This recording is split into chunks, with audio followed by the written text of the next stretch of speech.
მოგესალმებით, თქვენ უყურებთ კურიერს 12 საათზე. დღის ახალ ამბებს ანუკა კინკლაძე გაგაცნობთ. 50-ზე მეტი ოჯახი ევაკუირებული ხობის რაიონში ადიდებული რიონი სოფელ პატარა ფოთის მოსახლეობას სახლებში დღეს დილის 5 საათისთვის შეუვარდა.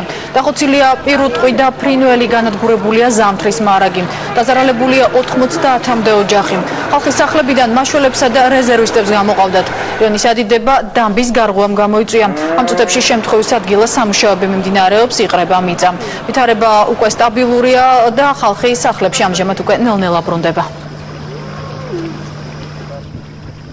4 საათზე მოვიდა სტიგია უკანა მხარიდან ძროხები, გოჭები, ყველაფერი უკვე გერაზე მოდაყვანილი მყავს, ღორები არ ვიცი სადაა, ძროხები უკვე მიდორშია. მარანი დაიტბორა, საქონელია უშვით. რა გვექნა, დავკეთეთ რაღაცები, სად მაცივარი შევაგდეს, საცარეთში მანქანა შევაგდეს, ზევით რომ არ გამფუჭებოდა, ხო? მაგრამ ეს წყალი მოაწვა, იმატა. დაზარალებული მოსახლეობის კომპენსაციისათვის ჩვენ კომისია შექმნილი არის, ზარალს დავითვლით და მაქსიმალური დახმარება მოხდება მოსახლეობის სასარგებლოდ. რამოდენიმე დღის გადაუდებელი კოგისპირული წვიმების შედეგად მდინარე რიონი ადიდდა პატარა ფოთის მონაკვეთში.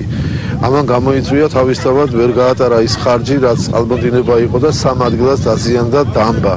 მიღებულია ყველა ზომა, მუშაობს სამაშველო სამსახურები.